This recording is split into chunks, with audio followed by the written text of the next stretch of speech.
Well, welcome back, baseball fans, to another elimination video. You're looking at last year's stats for the Chicago White Sox, the 2021 season. They are being eliminated tonight. Last year they were 22-22, and it was a 9-game improvement on the previous year where they were in last place.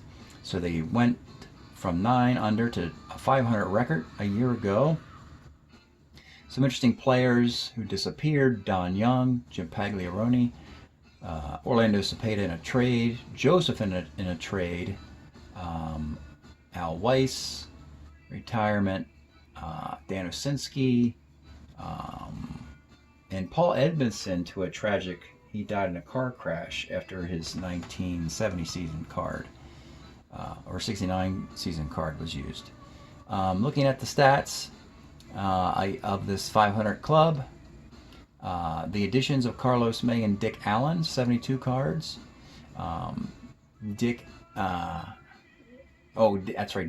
was, where is he? This is the 69, 70, 71, 72 season. Oh, that's right, he was still on Philadelphia for one more year. So yeah, he wouldn't get traded until this year. So yeah, that's why there's no Dick Allen yet. So Orlando Cepeda is playing first base. 257, 9 homer and 16 RBI.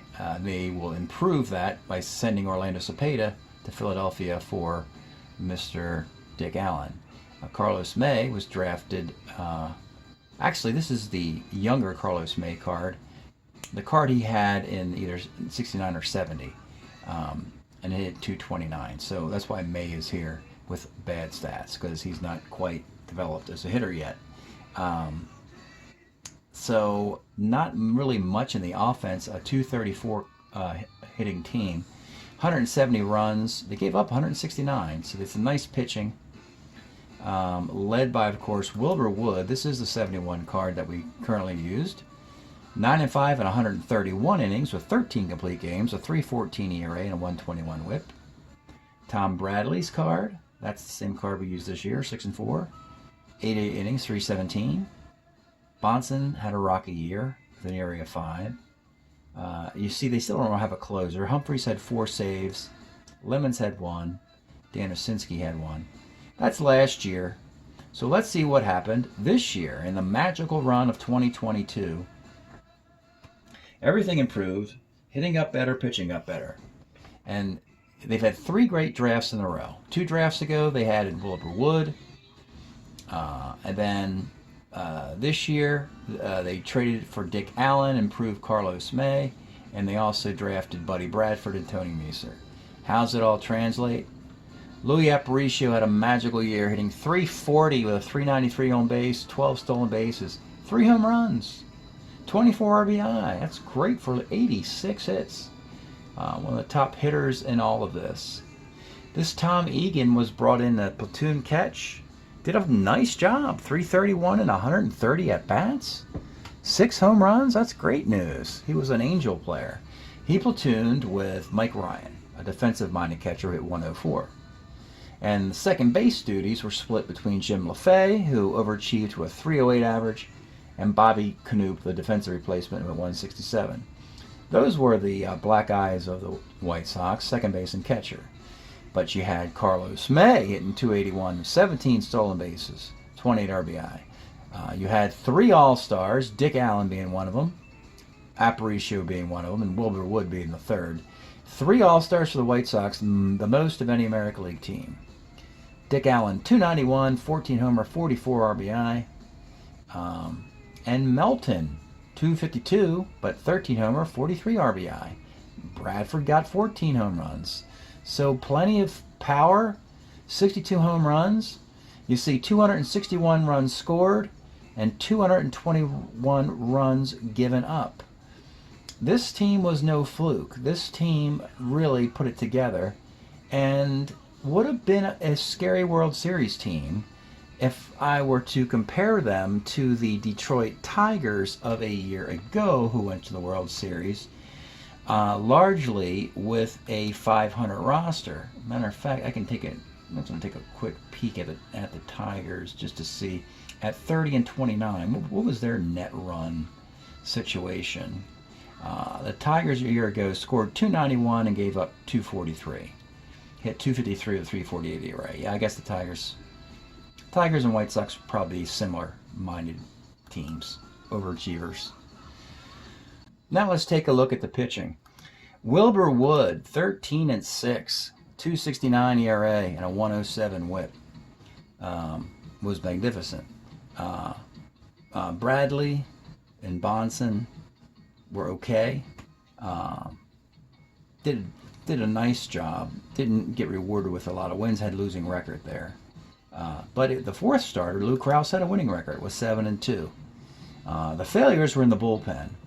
You see a bunch of guys with a couple saves. That's not what you want. You want one dude to close your games out. Forster's ERA is very misleading. As if there's anybody on base when he comes in, they're going to score.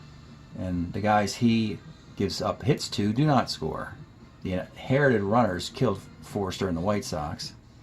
136 WHIP. Dick Selma emerged as a closer in the divisional series, but then had a pivotal failure in the league championship series in the 9th inning of Game 5. What a shame. Selma, if you're wondering, was included with Dick Allen in that trade with the Phillies. And so with that, let's take a peek now at the Chi Sox and see what 8 players from 1970 will be going away.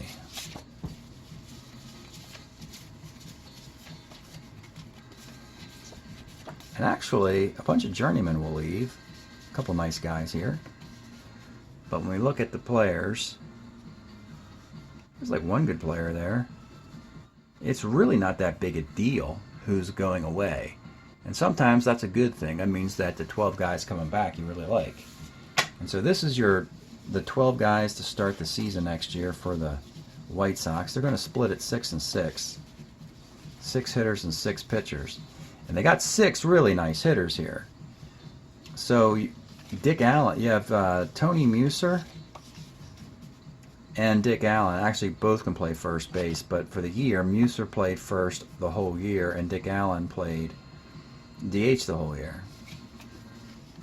You've got Melton at third, and you got an outfield of May, Bradford, and Williams. Not as great defensively, but a decent outfield. So 6 of the 7 good hitters they had are coming back. The only guy missing from this list would have been, let's see, Aparicio. Yeah, we'll have to figure out what to do with him when his time comes up. The pitching rotation comes back. Same guys. They can run this thing back. You got Wood, Bradley, Bonson, and Krause. That was your rotation. And you're bringing 2 lefties back, for better or for worse. They were both White Sox lefties as well. So it's always good to have lefties, so you don't have to go find those in the draft. So this is going to be a pretty easy draft for the White Sox. All they got to really do is follow up with Aparicio, and I believe they will.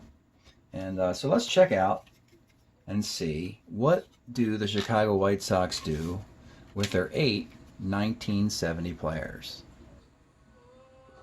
Okay, let's take a look and see what do the White Sox do with those 8 guys from 70. And alphabetically, we start with the best guy, Aparicio. 56-73. Interesting journey for Luis Aparicio. Starts with the White Sox, goes to Baltimore, back to the White Sox, then to Boston. Has all-star years at ages 36, 37, and 38 as a shortstop, which is just fantastic. 12 MVP votes with his 70 card. Gold Glove winner. They made him a 2 at short, which is a little disappointing. Fantastic year with a 776 OPS. The next 3 years with Boston, not so much in full seasons. But I don't know if the Chi Sox should just give up on him yet. They do have Bucky Dent coming down the pipe to play shortstop. So for the moment, we're going to hold on to Aparicio. Maybe Boston comes calling for him. Maybe he's traded to Boston. But for right now, we'll hold on to him and see if anything better comes along. Next player is Tom Egan. Nice little pickup here.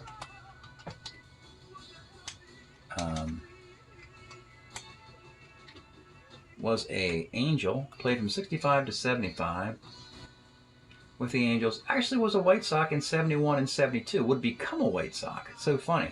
So he had his 70 card, this card here. And interesting, the split was very advantageous with the 70 card. Let's take a look at the split, and I'll show you. The one we just used. So the 70 split for Mr. Egan showed him hitting 267 versus right-handed pitchers and only 200 against lefties. So that's why he got into the league. So a year later, in 71, with the same batting average, is his split that advantageous? May as well peek while we're here, right? We're looking for splits in 71. And when we look at his 71 splits, he's more balanced. That might not be a good thing.